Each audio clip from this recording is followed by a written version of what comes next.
The conversation today is really an important conversation. It's with a young man who is 19 years old, who has somehow been able to come out of challenges of, teen year challenges, who's had a strong family relationship that has helped him grow into the young man that he is today. The conversation touched on so many important parts about men's mental health, about Gen Z and what they're about the relationship between parents and their children. It's it's a beautiful understanding of this next generation that's coming up. So I hope that you enjoy it just as much as I did. Too many boys today feel lost, alone, and misunderstood. Too many parents feel the same. Behind today's troubling statistics is a generation of boys longing to be seen, heard, and valued. And yet the conversation around boys' emotional lives is still far too quiet. This new season of Unlocking the Parenting Code is here to change that. This season you'll hear more real conversations with young men, more expert voices on boys' mental health, more solo episodes where I share truths I've learned firsthand, and more wisdom from parents walking this road right now. It's time to open our eyes, open our hearts, and become the change our boys need. Boys aren't broken. They're waiting for us to truly see them, hear them, and stand with them. So tune in to Unlocking the Parenting Code for real conversations, real hope, and a new path forward for our boys. It's time. They're ready. Are we?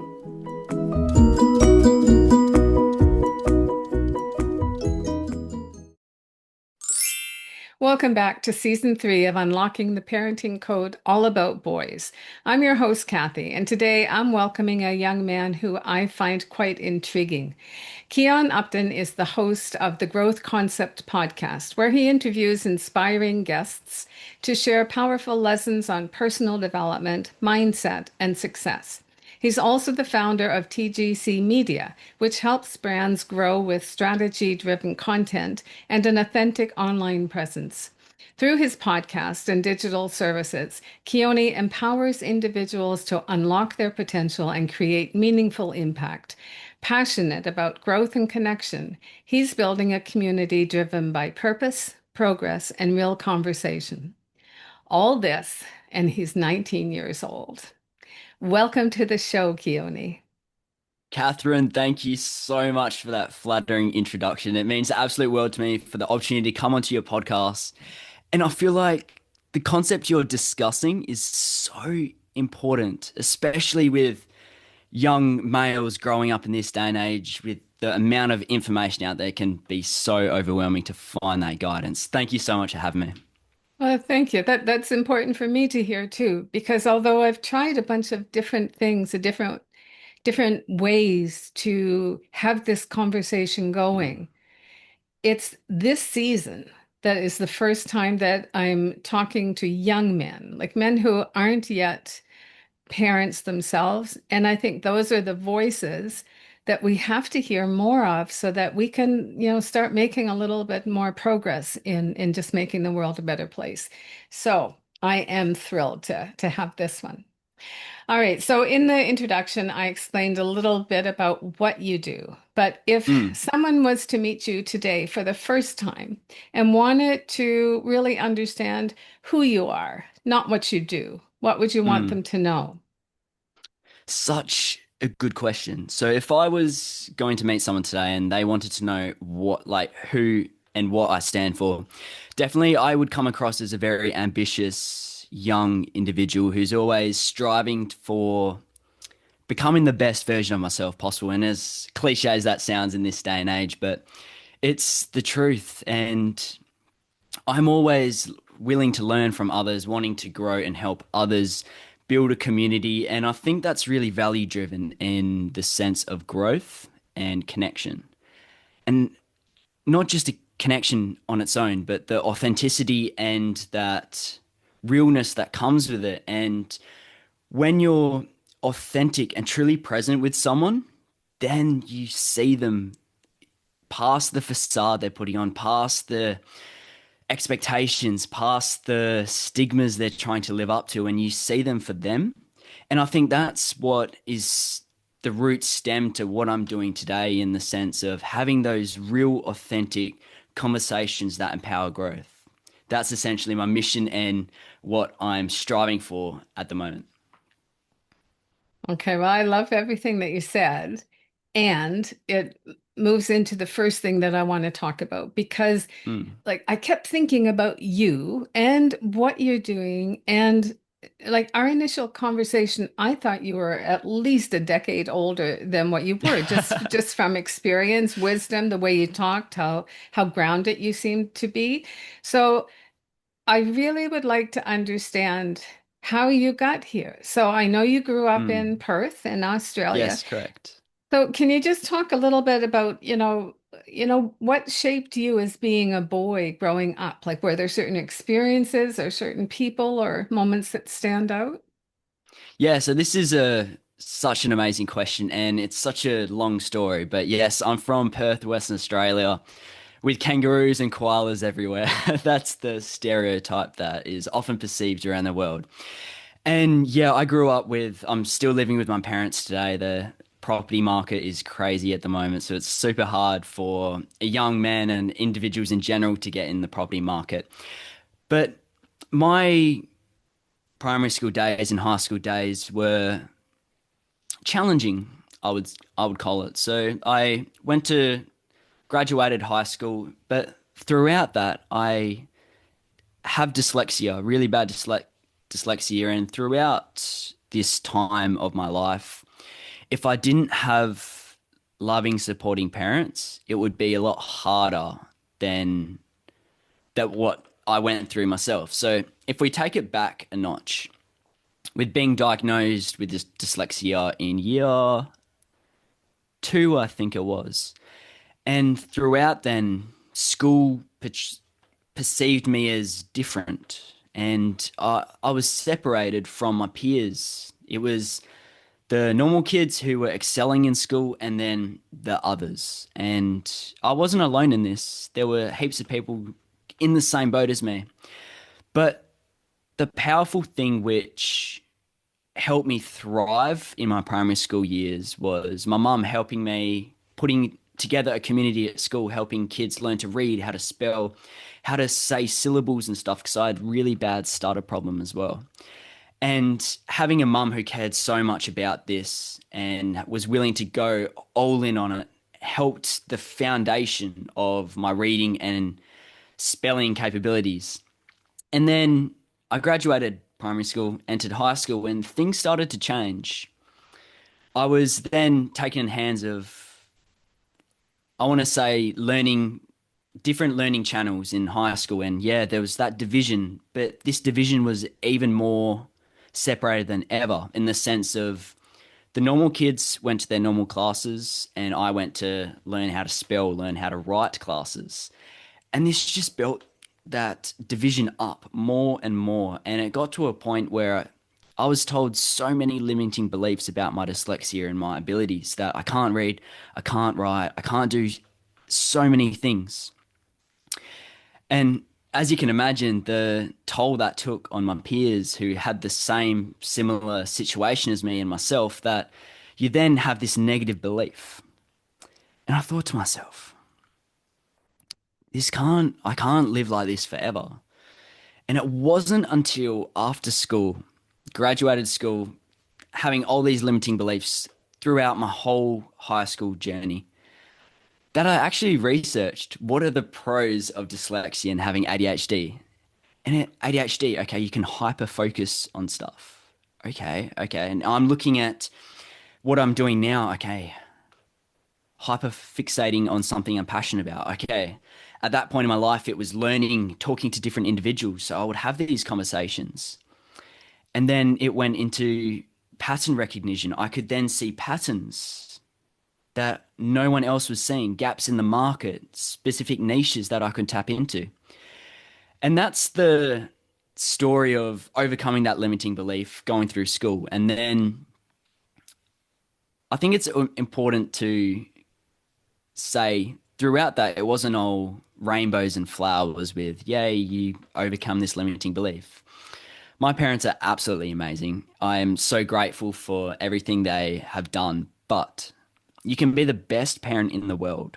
You can think you're raising the best child in the world, but I was still surrounded by people that weren't good for me. And what I mean by that is my first job was at McDonald's or Macca's if you're in Australia listening to this. It's the nickname we call McDonald's.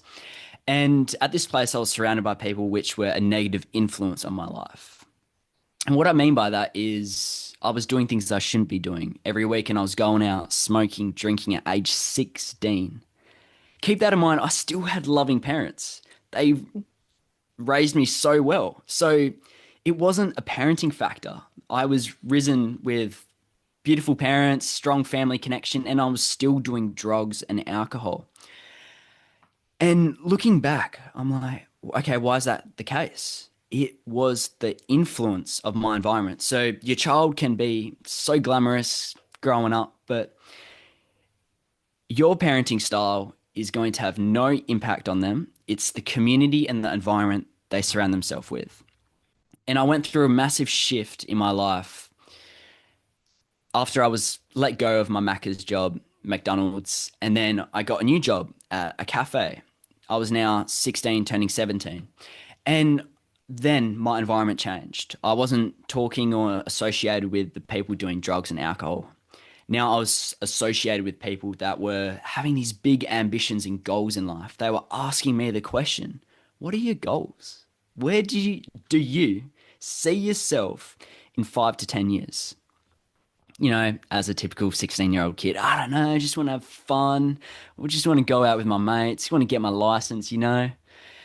And over time, these compounded effects of being asked this question in different forms, then I started picking up on that. I then started planning out my life. I started turning my life around, and it's very ironic how I'm like still so young with everything that's happened so far. And that was the biggest turning point in my life when I could see three dimensions.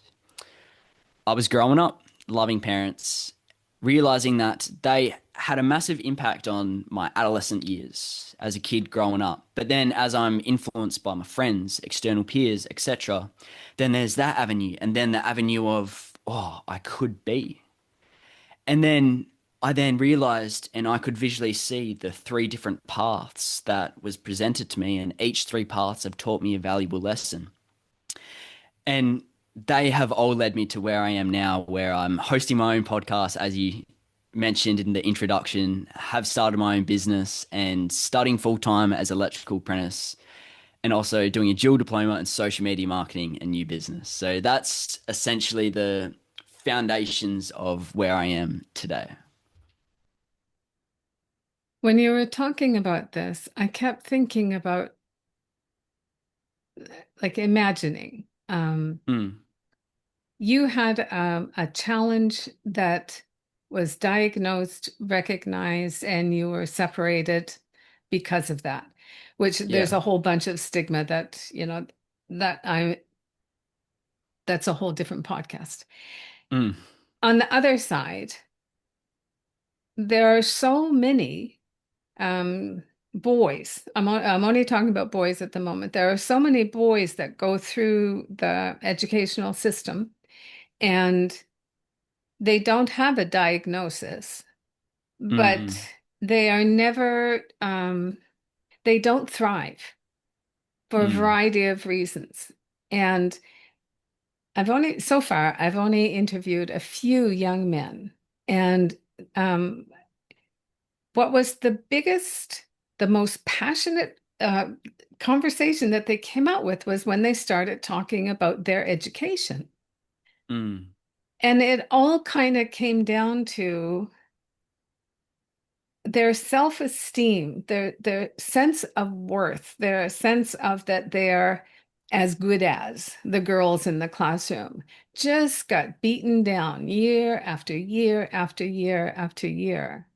So then I can understand someone who has come from a strong upbringing, like a very close with their family and all the good things that come with intentional parenting.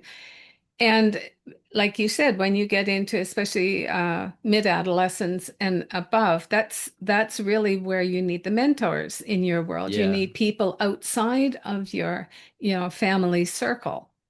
And when you have boys at that age that have had their whole educational career being one where that authentic person is not valued or respected or even allowed to come out, then you've got to have a lot of young boys in that time frame, like late adolescence through the 20s, especially the first half of the 20s, who basically are lost and often angry and needing to kind of have that risky behavior or kind of to numb Mm. out those feelings.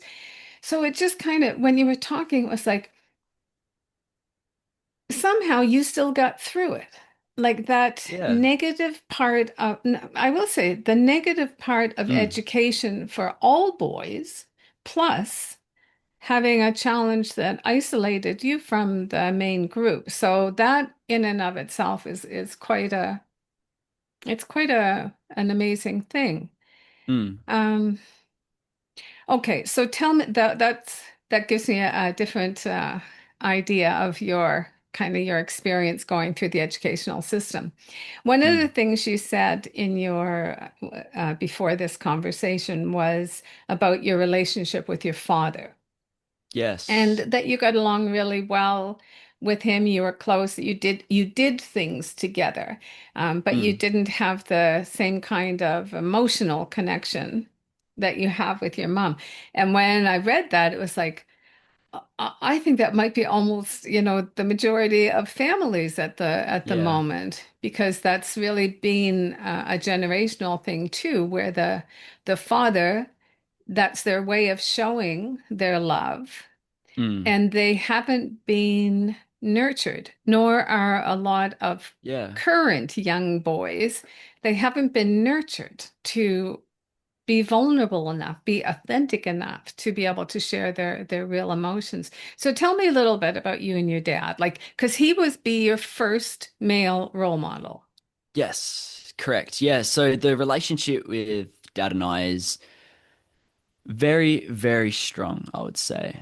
For example, let's take it back. He works away. He's a high voltage electrical technician. So he does work away. He does a bit of fly in, fly out FIFO.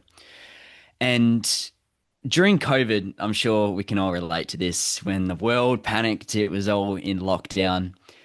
The world was ending for some people. And during this time of being locked in my house with my family and my sister, dad and I came up with a bit of a project. And we were like, let's build a skate ramp in the backyard. So we did some planning. At school, we had to create a personal project. So we were like, why not create something we're going to use? So we built a skate ramp, and dad and I both got into skating, and it's something we did for years together. Jumped on the skateboard, go down a local skate park, do some filming and stuff. We'd teach each other how to skate. So in that sense, like, man, that was some of the most best times of my younger life, just being that close, having that friendship connection as well. Like he was part of the boys. Like Yeah. it was that kind of relationship. Dad would drive me and my mates to the skate park. We'd all like and go riding together. And yeah, building this skate ramp, it was, yeah, as you know, with projects, it goes to plan, it doesn't go to plan. So there was that problem solving aspect as well. So with my younger life, having a father that would spend that time with me and invest that and go surfing with me and stuff really had that strong connection. But as I got older, started experimenting with different relationships and stuff, I noticed that the emotional availability wasn't there. And what I mean by that is the emotional presence to a sense. And it's still something I'm learning to this day. And it's something that I'm still trying to get my head wrapped around with separating with my partner earlier this year. And really it been that being a bit of a challenge in my life, and I couldn't really didn't feel I could go to dad for that relationship guidance or that emotional guidance. So I was turning to my mates, which are a lot older than me, because I'm surrounded by people who are a lot more developed, as such, you could call it. So I was turning to my mates that had experienced similar relationship situations where they could help me through that. So I was turning to other role models in my circle of influence, which were filling the gaps which my dad couldn't fulfill in that emotional aspect, which relates back to young males who may not have that next role model or that circle of influence to get that advice from. And where do they turn to? TikTok, Exactly. Instagram, the Yeah. media. The media is that influence. And I think it is a massive disadvantage to young boys growing up today when yes, they do maybe have a present father, physical presence father, but they don't have that emotional father or that emotional availability of that father. And yes, my mum, I know I can go to her for some advice, but as a young male, I'm sure we can all agree on that. There's certain things you do not go to your mum to for relationship advice and stuff. I don't know that that's true. No? That's not my experience. No. Right, okay. Um, I guess everyone is different and Mm, maybe different cultures are different as well. But and I think at certain times, and probably the teens are one of those times when you are more independent and you're looking for a male response. mm, But in general, I would say if the relationship and the communication between the son and the mother is non-judgmental, is really mm. deep, then I can say that you do have conversations that you're kind of like, oh God, I didn't know I'd have to deal with this, Yeah, which I think is exactly. beautiful. I think it's a Mm, beautiful thing. So maybe I just got stuck on you saying that, but when I think back no, about it, maybe in the time frame, you're mm. right. Maybe in the time The frame, that's right. going to your mum for relationship, I should have narrowed it down a bit more. So yes, I go to my mum for relationship advice when it comes to an issue in the relationship. For example, whether there would be an argument I don't know how to go about with, or a communication barrier, or she said this, I said this, who's right, who's wrong. I would go to my mum for a situation like that. But I think I was more meaning to the romantic side. Having that as a male, the way I've been brought up, that's a very awkward conversation to have with your mum when you're not sure about, oh, are you doing the right thing? Are you Mm, making the right move? Should I do this? And then you would turn to that male role model, yeah. that mature male role model for that aspect of it, I feel. And yeah, I was turning to my mates. Luckily, they were very good role models for me. So I was getting that positive advice or guidance on how I should go about things as well. So yeah, back on your point, having that connection with your mum, with asking for advice and guidance and having that deeper conversation is so important with a healthy relationship with you and her, but also a healthy relationship with you and your spouse as well. Because that way there's that connection and that advice from someone who's already been there as well. So yeah, thank you so much for bringing that up. It was good distinguishing like both sides on going to your mum for particular things and going to your dad or that male role model for other things as well. Well, it was good for me to stop myself too. I jumped in there like automatically and Yeah, good timing, good timing. That was good. so okay, so then what you were just talking about leads into another story that I wanted you to share about because it's quite easy to imagine a 16-year-old experimenting with drugs and alcohol and Mm, kind of the wild side of boyhood. yeah. And you told me a little bit about the experience when you called your mom. And And but you said that that kind of turned things, that it was a turning Mm. point. So can you share a little bit about that and what was it about it that made the turn for you? Okay, where's my seatbelt? Let's strap ourselves in for this conversation. This is a good story. It was a Friday night. It was my mate's 17th birthday. And in Perth, there's a town called Fremantle. It's like kind of the party town in Western Australia. And we all met up, had dinner. I had nice spaghetti bolognese. It was beautiful. And I told my mum, oh, we're going out after. I wasn't 18, so there was no clubs. And the story, I could tell she knew, had some holes in it. Oh, we're going out for and then chilling down at the beach. Who just chills at the beach at like 9 o'clock on a Friday night? Anyway, mum let me be young. And after we finished dinner, me and my mates, all the boys, were like, oh, let's sesh up at the beach. I'm like, okay, cool, cool, cool. I haven't done this before. And we pull up at the beach, we pull out the bong, my mate puts the weed in, and we started smoking up. And I didn't know what I was doing, how much I was taking, and how I would react.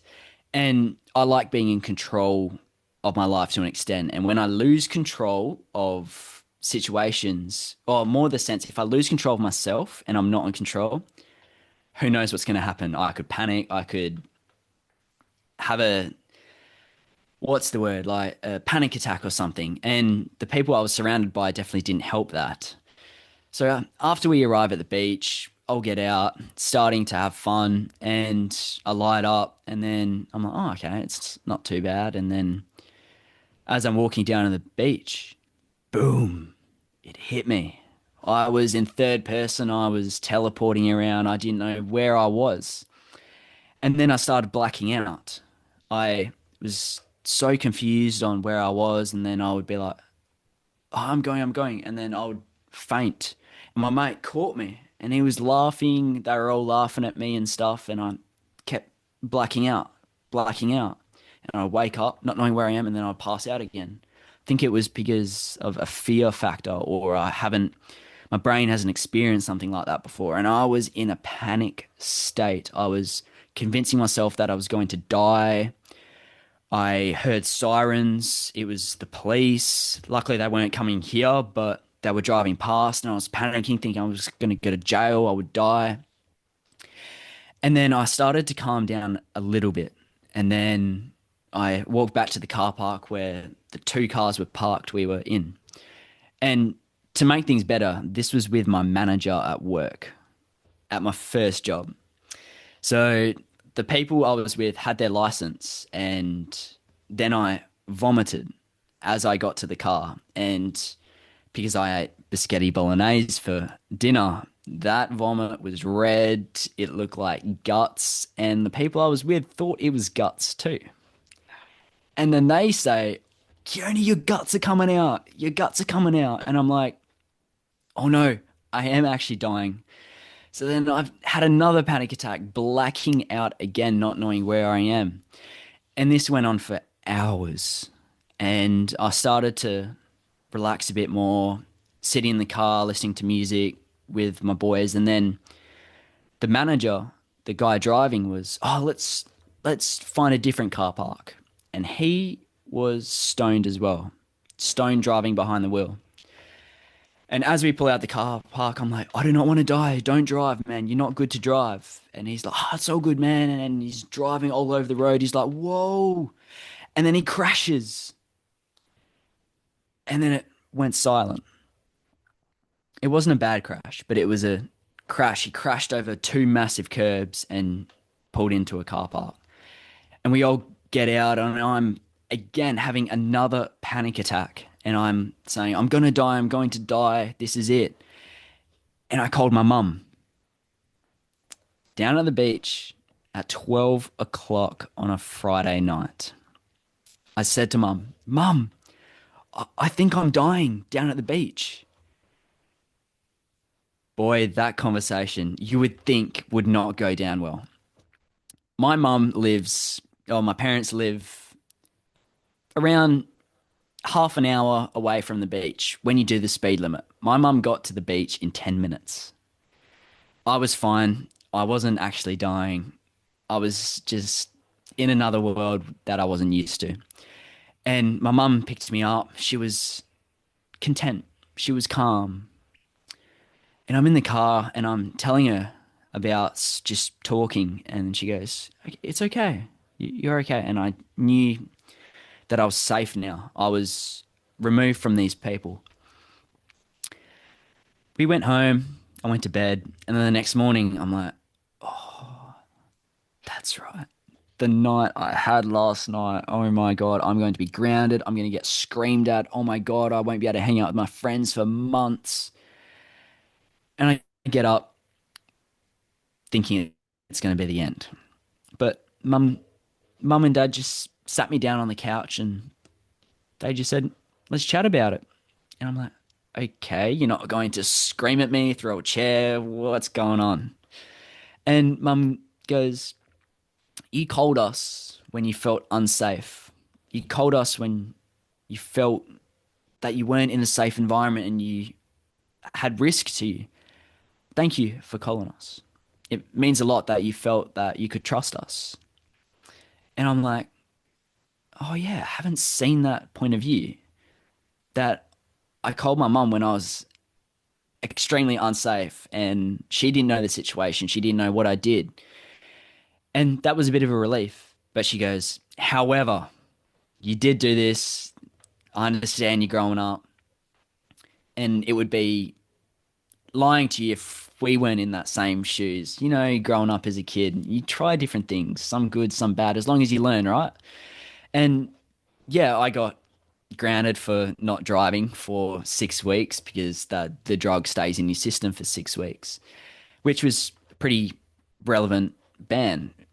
Totally makes sense. But the lesson I got from that experience of going to the beach, trying something I shouldn't have for the first time, and that having a negative impact on myself was I can turn to my parents when I'm feeling unsafe, whether it's good, something good I did or bad I did. And as a parent, I'm not a parent, but looking at my parents' point of view, establishing that with your child is so important. And I think what qualities make that is yes, be strict, be strict. My mom's super strict. Like, get your chores done around the house. If you're not, you're in the laundry in the timeout corner. And but also remembering that they're also young as well.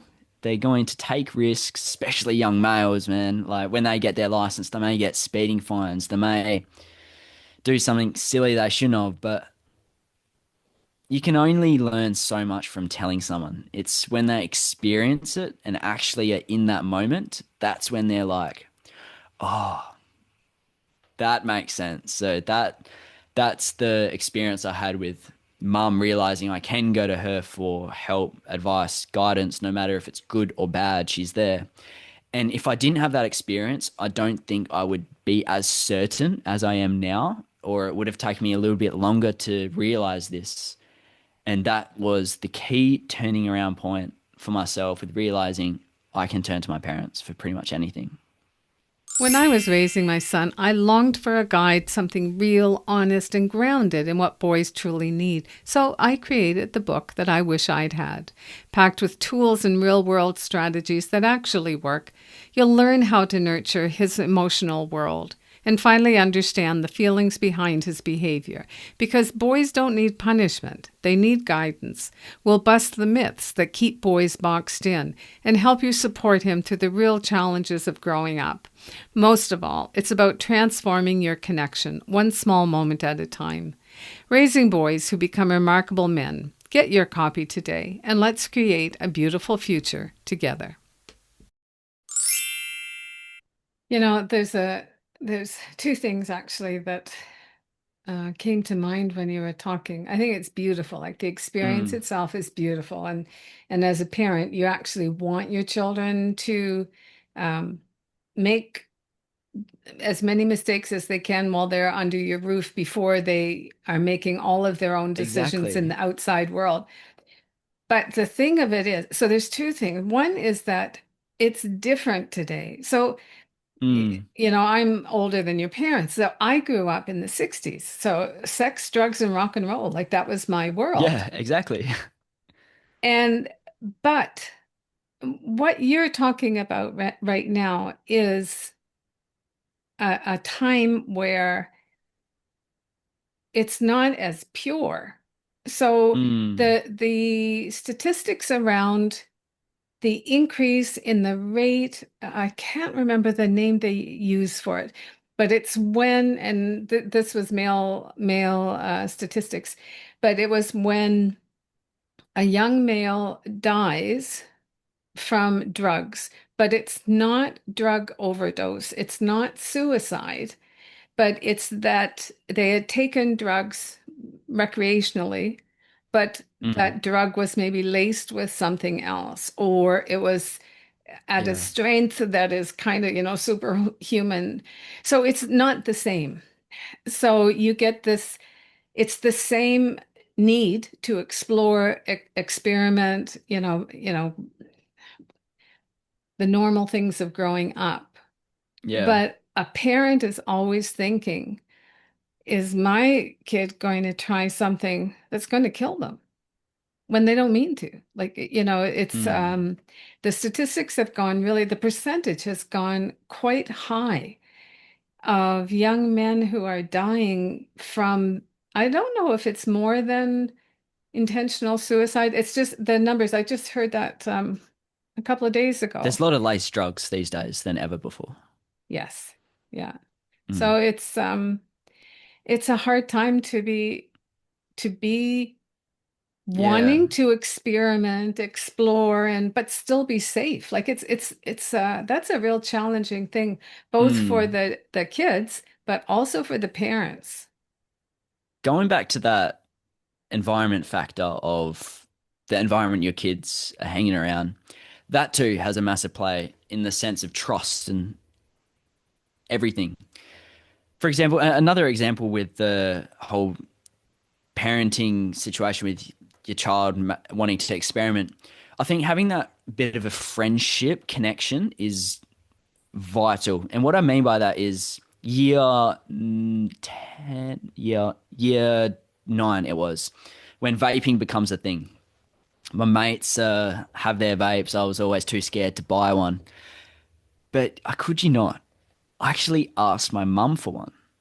Like if she would, because I had that good of a friendship connection. And I was explaining to mum about the situation. All my mates are doing it. So from the get go, this was even before the beach. So I kind of, looking back, I always had that friendship connection, which establishing that friendship connection with your child is the difference between them, I think, taking that drug, which is a high chance they may have a fatal reaction to it, compared to not. Like I was telling mum what my mates were doing, what they were trying, and as I was saying, asked my mum, and she goes, as a friend, yes, but as a parent, no. Of course, she didn't buy me a vape, but she had that conversation with me. She wasn't telling me off for asking or telling me off for visiting that topic. She didn't shut me down straight away. She understood. She visited me at my level, and I think that's another great point on when your child or something is at that point in their life, understanding where they are and seeing the world from their perspective. Because as you were saying, in the 60s growing up, sex, drugs, alcohol, that was rock and roll, baby. Yeah, But yeah, these days, it's changed. And yeah, I see the point of view with parents. It's hard to adapt and change, especially with what 1 month of change these days equivalents to 10 years of change a decade ago. Like yeah. change is so rapid, society's changing rapid, and it's hard to adapt quickly. But being willing and open minded to understand is, I feel, has been a massive, crucial element of the relationship me and my parents have. Yeah, I agree completely. And Mm, and I think that um like when you look over the generations and the changes that have happened. What you've got in the current world is children who are part of a world that the parents really don't understand. Yeah. And so the distance between them is growing. So even more so than anything else, because everything changes. Like the bottom line is everything changes all the time. But if you have really strong core values, as far Mm. as this is how we are as a family, this is what we stand for, this is, we value respect and honesty and being able to communicate about anything. Like I do think if you set that, that basic groundwork for the relationship, and forget about the fear component of it, really. I think I'd have to say that because if you're always, it's different now too, because in the past, parents didn't spend so much time with their children. Like you're talking about being Mm. friends with your children. Well, like realistically in the past, because gender roles were really well established, like at a point we don't want to go back to, but it was like the Mm. man goes out and he works all day and he comes home with the paycheck, and the mom raises the children and takes care of the household. Yeah. But and you often, I won't say usually, often families were large. Like there were Mm. six Yeah. kids in ours. So my mom and dad, I mean, they spent time with us, like your dad, dad made a skating rink in the backyard every winter. In the summer, we always had tents in the backyard. Everyone from the neighborhood would come over. Um, there was always connection, but Mm. the roles are different today. Families are smaller, and parents are much more involved in the day-to-day running of everybody's lives. So that Mm. brings pluses and sometimes tension, I would say. So, yeah, it's Because yeah, interesting when you look at the lens of time. even today, I would say, yeah, the gender roles and the family dynamics have changed drastically, and now it's yes, the father working full time, but also the mother now. So now there's no one at home to raise the kids. And where are the kids spending most of their time? In school. So Yeah. then now you're relying on the school system to raise your child, something you cannot control. And this is something I've been reflecting a bit. Like if I ever had to have a family, what do we need to revisit the typical, obviously based on the relationship goals and etc. Is it really a bad thing if a parent stays home and the other one, because that way the parent staying home can raise the kids, install the family values and belief systems, which is lost in this day and age. And the other family member does go and brings home the bread, let's say, but again, cost of living's higher than ever before. So there's lot of barriers to make that possible. Yeah, it's just an interesting point you brought up. Mm. Well, one of the things I would encourage, like anyone who has some kind of option. And kind of, I always think we have an option. It might not be Mm. clear in the beginning, but if it's something really important to you and your family, then you will find ways to make things happen. But as far as like roles within a family, like once you start having children, for me, I think the ideal situation is, for example, the first year, the mother stays home with the child Mm. because physically she's usually the one who is feeding the child. And Exactly. the partner goes out and is the wage earner. But then the second year, the dad stays home for the year and takes care of the house, take care of the kid. The mother pursues her career. So like a flip-flop thing, because Mm. when you don't have that opportunity, or flip it, when you have that opportunity to do that, you have an understanding of the other person's role that you cannot possibly have unless you Mm. experience.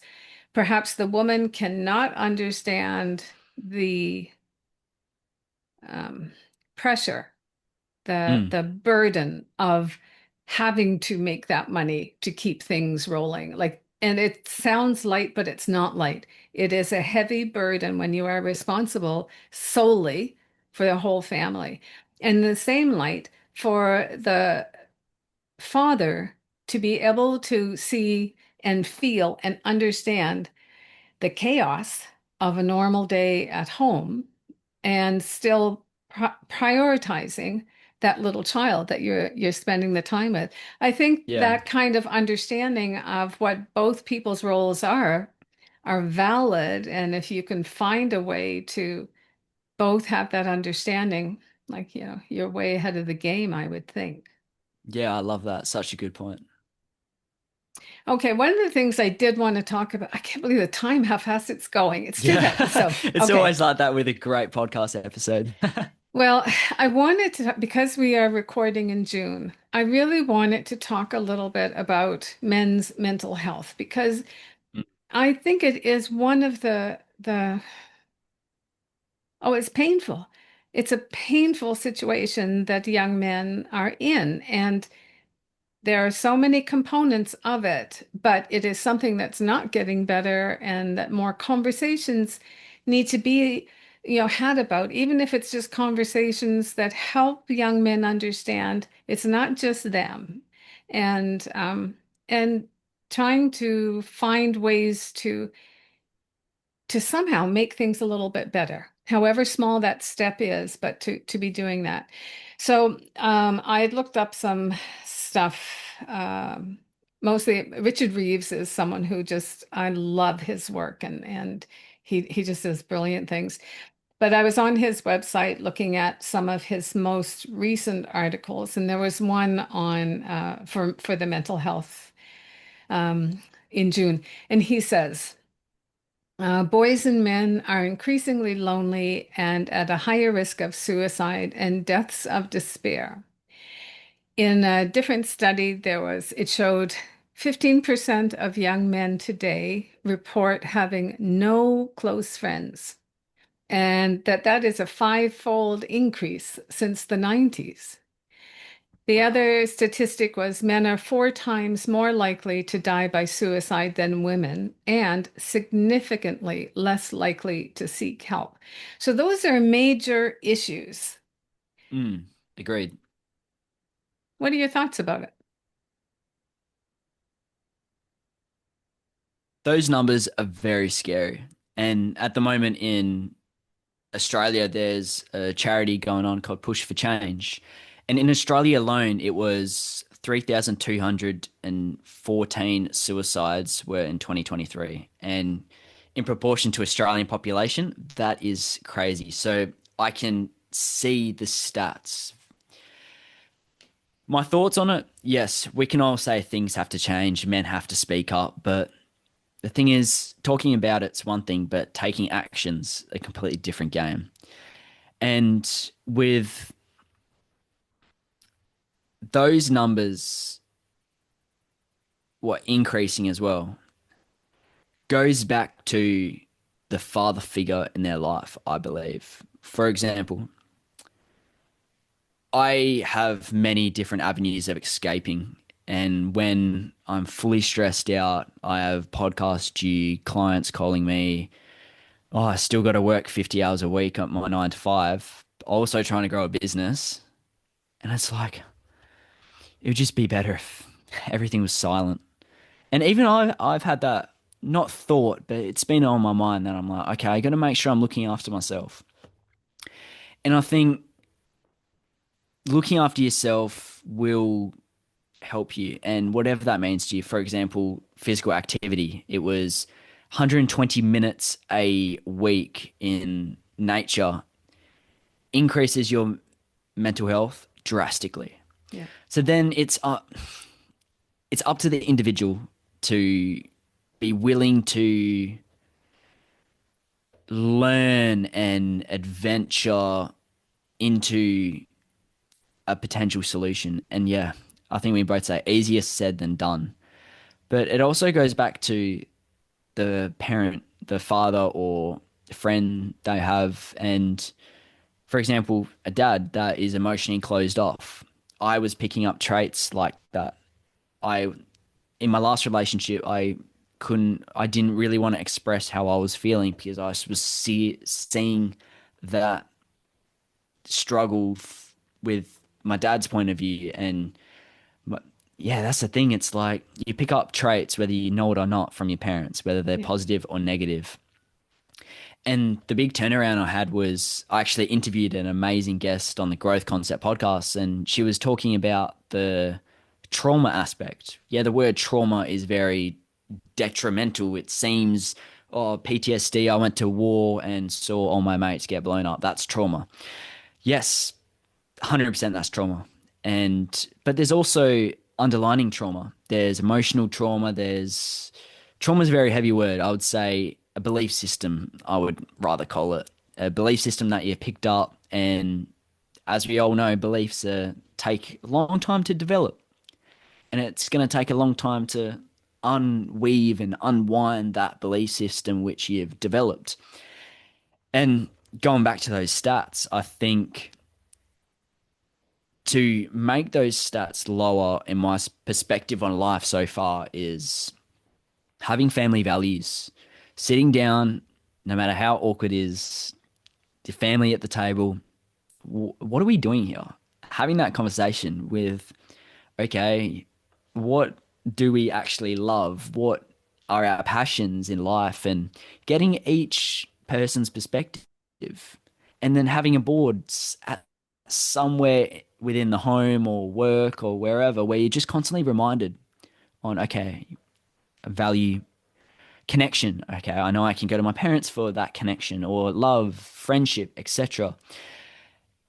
And yeah, those stats are very, very sad, and there's a lot of work that needs to be done. And it's good we're talking about it, men's mental health. But it goes back to the male role model, in my opinion. If the young individual doesn't have someone to talk to or doesn't have a positive role model to look up to, then they turn to the media, Yeah. as I was saying. And there's so many negative influences on the media on what masculine, how to be masculine, the right way to be masculine. Oh, you got to be strong, tough, earning six figures, be on a yacht in Dubai with all these women. That's what the young kids are seeing. Yeah. And Many. Yeah. yeah, and in my opinion, that's not the truth. And it goes back to what you're exposed to in that environment. Um, One of the avenues I wanted to go into, which I'm just going to touch upon it Mm, because, but when I was trying to understand more of the in general characteristics of Gen Z mm, boys and men, because there's so many labels for everything right now. It's yeah. kind of so anyway, I did a little bit of research trying to understand that.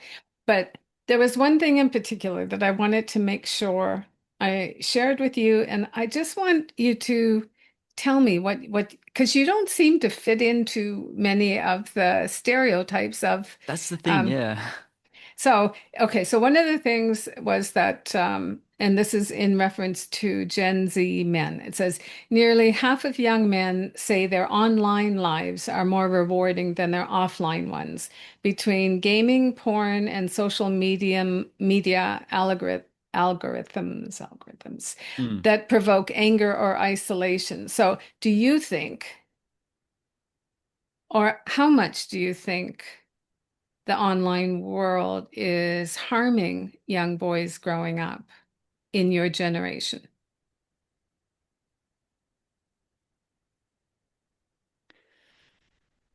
This is a very big topic. And Yeah. in my outlook, for example, with my own experiences with media and stuff and having a media addiction, I can say that I am addicted to social media. Not like that's a bad thing because I know how to filter out the good and the bad. But the scary thing is, yes, having a media addiction. But have you, I'm going to ask you, have you seen the videos of the gorillas online doing vlogs and stuff? No.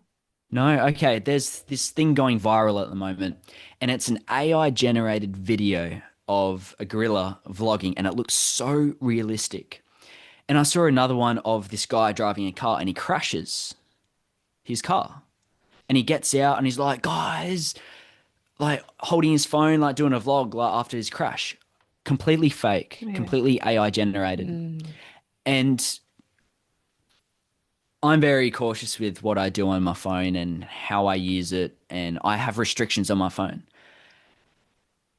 30-minute restriction, I hit that, and I do skip the restriction because I need Instagram and all these social media platforms for my work and business. But it's going to get to a point where these fake videos, you will not be able to tell the difference between what's reality and what's not. For example, the California fires a few months ago, I was seeing videos of the whole city engulfed in flames. And I'm like, oh my God, is like, this is super Yeah. bad. What's going on? All fake. And I'm like, okay, the problem is the young people that are now going to be the future of the world will not be able to distinguish between what's real and what's not. And this is going to have to go back to the school system. And that's the thing. School system is going to take a long time to change, but with the Hmm. rate of AI increasing and the media evolving, it's not keeping up. And we are now going to, when I become a parent, have to teach my child or family or friends on what's real and what's not. Like that Little Riding Hood story. Is that wolf really real? Is it really real? Ask these deep questions. Look at where it's sourced. Okay, this Instagram account's posting this. Is it an authorized news feed? Okay, is this authorized news feed actually authorized? Asking, it will get to a point where it's endless questions, and it's going to get to a point where, okay, is the media really real or fake? And this is a whole nother avenue for another conversation, but it's an absolute wormhole of possibilities, suggestions. And this could go back to mental health, men's mental health, with seeing role models like Andrew Tate. I'm sure you've heard his Yeah. name before. I have to say I looked up to him a bit in the fact of the respecting yourself, getting into good shape. That aspect of what he preaches I think is very important for young males on looking after yourself, getting into good shape. Because with looking after yourself, getting into good shape, with physically being active and looking after yourself, it transitions to your body and mind. So, in that sense, okay, he may have a couple of points on looking after yourself, getting fit, but also there's that 180-degree flip side where the masculine is very negative, where is the way he's portraying women, society, and all that. So it's very overwhelming to an extent for a young individual's point of view. So I'm trying to think of, like I remember when our son was born, Mm, and that was really kind of the beginning of computers as far as being a little bit more common. They still weren't common, but mm, the world was starting to open up in that way. And I remember thinking really clearly, I have no idea what his world is going to be like. yeah, And wow. so it's not as easy as perhaps it was for my parents because they kind of, well, you're going to be a, doctor, lawyer, teacher, like what, it's kind of, you've got this many choices. What do you want to do? And it's more so now. So the Mm, world that your children will be living, because change is happening so quickly, you can't prepare them for that because that is not something that you can, realize at the moment. So then part of me thinks, well, then it just goes back to the same as it was when our child was born. It's like thinking, okay, don't know what his world will be like, but what's important? Well, mental health. So he has to understand how to take care of his mental health. Okay. One of the ways definitely he has to understand about physical activity and how important that is. So, okay, mm, that's one of our core values. I want him to understand the power of music, that it can bring him up, bring him down, give him Yeah. energy, slow him down. That's important to me. That won't change. He'll still have that. I want him to love music, not music, reading, because that Mm. will take him into other worlds. It'll let him explore, let him travel. Like there were just some basic core values that won't change even if the whole world changes as far as the relationship that you have with yourself. Mm. But because otherwise, how do you prepare your children for a future that you can't visualize or understand? The thing is, they can't even visualize or understand it. Mm, And yeah, that's going to be the case where you're not even sure what tomorrow is going to bring with the media. That's the thing with quantum computing, the intelligence of that source is far greater than humans can comprehend and yeah, analyze. So, okay, we know we cannot control that as much as we would like to think with restrictions on the phone. Yeah, put app limits on. There's ways around it. But going back to family values, teaching like young males on what authentic connection is will be the difference between an AI friend yeah. and a real friend. And what's going to separate us from AI is the humanized aspect. For example, this is going to be very embarrassing saying this, but I'm saying it anyway. I got ChatGPT to help me write when me and my partner broke up. I got pasted my partner's response into ChatGPT, and I'm like, help Help me me. answer this message. Boy, that did not go down well. She saw straight through it. You did not write that, and I'm like, I didn't. And this is another thing that I think parents should talk about as well is what makes us human is the imperfect perfection that we have. We say the wrong thing. We screw up. We F up all the time. And that's what makes us human. And it's not Mr. or Mrs. Perfect here. It's we are human. We screwed up. We said the wrong thing and it may lead to a bigger consequence, but at least it's authenticity to it. Yeah. And that's what is going to impact the next generation and the one after that and the one after that is teaching them what an authentic connection is and relating that back to the family values. That's what I think about that as a whole.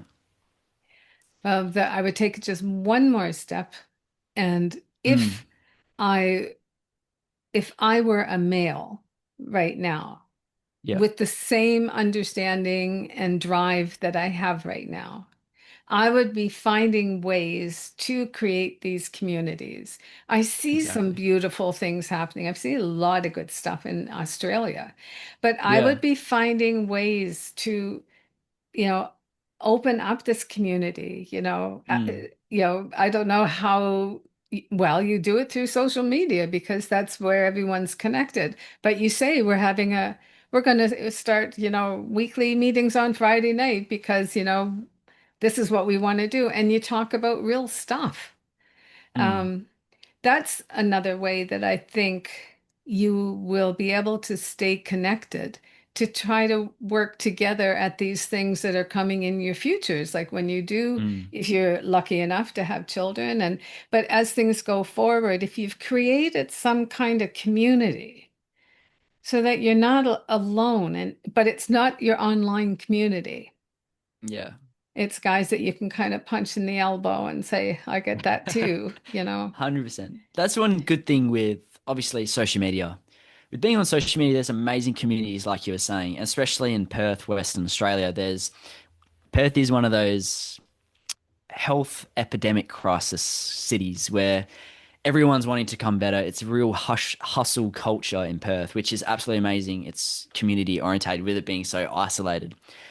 And I'm sure around the world there's like run clubs and all these communities, but exposing a child to that as well or positioning them to discover that for themselves is I think a massive influence on the way they develop as well. That's had a massive influence on the way I've progressed, and the network and community I've exposed to is putting myself in the position of that run club, that community Yeah. group, and yeah, growing from that and learning from others. It's been crucial on my development as a person going to those places. Mm. So I think moving forward, those are the things that, like when you're talking about social media and AI and all of that world, that is a world, and it's a reality. And Yeah, but if you can get back to those basics of, the communities, the groups, the relationships within your family unit, all of those things, then, then I think it's optimistic how beautiful it might be in the future. So, but it's 100%. work. It's work. And I think we got to Yeah. do the work.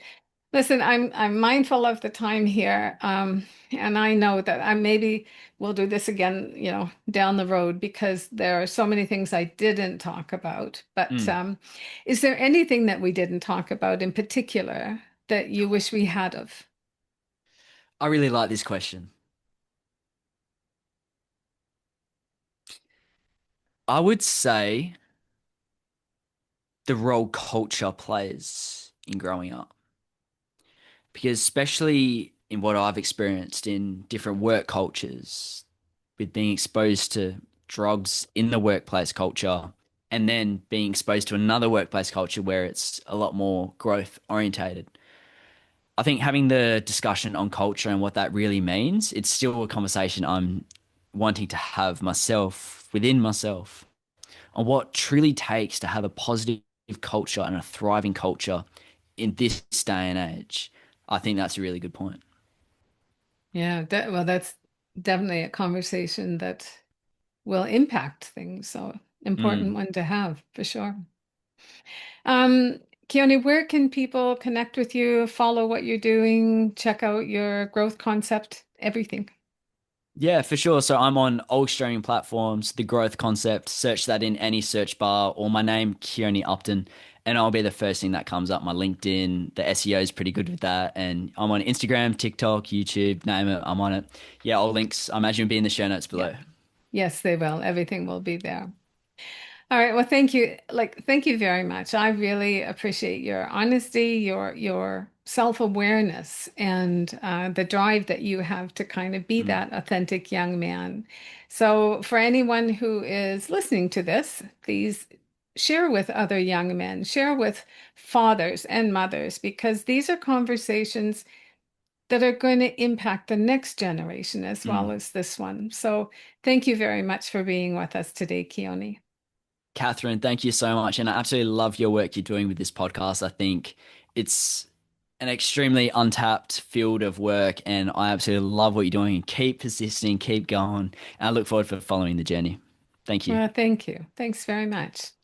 To our listeners, thanks for being with us. And if this conversation resonated, share it and subscribe, leave a review, and join us next week for another honest, heartfelt conversation here on Unlocking the Parenting Code, all about boys.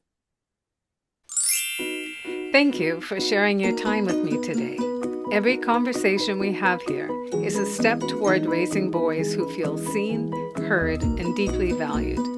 If you're looking for more support on this journey, I invite you to visit me at sonhoodcoaching.com. You'll find a link in the show notes. And as always, thank you for being part of this important movement. Until next time, take good care.